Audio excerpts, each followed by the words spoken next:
Là, aujourd'hui, Blaise, on a roulé uniquement avec une 125. On a envie de parler pilotage de temps.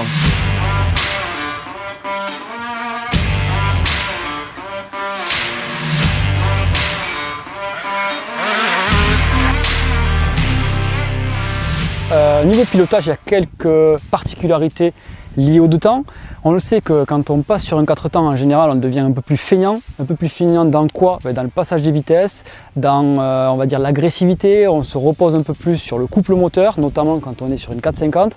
Là, le fait de passer en 125, il y a quelques petits trucs qu'il faut changer et quelques petits tips à avoir pour arriver à avoir une bonne vitesse, à arriver à rouler quand même vite.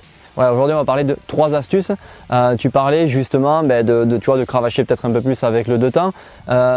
Qu'est-ce qu'il faut éviter pour se battre avec la moto? Qu'est-ce qu'il faut éviter de faire pour se battre avec la moto? Justement, on en parlait tout à l'heure, c'est le fait de bien jouer avec ses rapports. Avoir le bon régime moteur au bon moment. On sait que la 125, alors n'importe quelle 125, est beaucoup plus creuse qu'un 2,5 4 temps ou qu'un 450. C'est logique, c'est un 2 temps, c'est plus creux et la vitesse arrive un peu plus d'un coup. Donc du coup, il faut avoir le bon régime moteur au bon moment, notamment dans les virages. Quand on est dans les virages, le but et un tips pour gagner un peu de temps dans les virages, c'est d'être sur le bon rapport, de se servir un peu de l'embrayage, mais pas trop, parce qu'on commence à avoir l'effet inverse quand on se sert trop de l'embrayage avec le 125. Donc la difficulté, c'est d'arriver à être sur le bon régime moteur, d'accélérer avec le peu de couple qu'il y a sur le 125 et surtout de faire passer la puissance au sol avec cette technique-là. Donc bon régime moteur, bonne position, la tête au-dessus du guidon en appuyant bien sur la repose-pied. Ouais, alors là c'est vraiment la partie accélération. Si on parle de la partie qui est très importante aussi, à l'entrée du virage, freinage à l'entrée du virage. Ça, on en vient du coup au deuxième tips. Le deuxième tips en général pour gagner du temps en 125, surtout lorsqu'on est contre des 2,5 4 temps, c'est de retarder ses freinages. On a un peu moins d'inertie moteur, on a une moto qui est à peine un peu moins lourde, donc du coup il va falloir retarder ses freinages, arriver à être malin dans ses trajectoires pour ne pas s'arrêter, surtout ne pas s'arrêter avec une moto qui est un peu moins puissante que les autres, donc arriver à garder la vitesse dans le virage et arriver à enrouler, à être propre, même avec une 125 de temps qui est un peu plus creuse que les autres.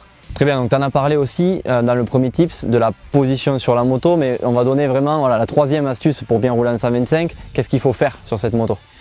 Là, je vais du coup passer sur la partie accélération. Donc là, j'ai tout donné un peu dans le désordre, les 3 types dans le désordre, mais sur la partie accélération, ce qui est hyper important avec un 125, notamment sur un terrain comme ici où c'est assez damé, assez glissant, c'est de très bien appuyer sur ses repose-pieds à l'accélération. Donc quand on est à l'accélération, c'est toujours garder la position de base, c'est-à-dire la tête au-dessus du guidon, les épaules un peu avancées et les coudes un peu relevés. Accélérer progressivement, pas comme un sourd, et pour ne pas partir en travers justement, et surtout appuyer très fort sur ses repose-pieds. Si on garde cette position, la moto normalement ne va pas trop cabrer, elle va adhérer au sol et on va faire en sorte que toute la puissance du moteur passe au sol, donc on va gagner du temps. Très bien, merci Blaise pour ces 3 conseils pour les pilotes 125 ou même 2,5 mais 2 temps ce coup-ci. Si toi aussi tu as des difficultés, tu peux nous les mettre en commentaire, ou si justement tu trouves que le 2 temps a des avantages par rapport au 4 temps, n'hésite pas à nous dire ça juste en dessous en commentaire et on se retrouve très bientôt sur une nouvelle vidéo.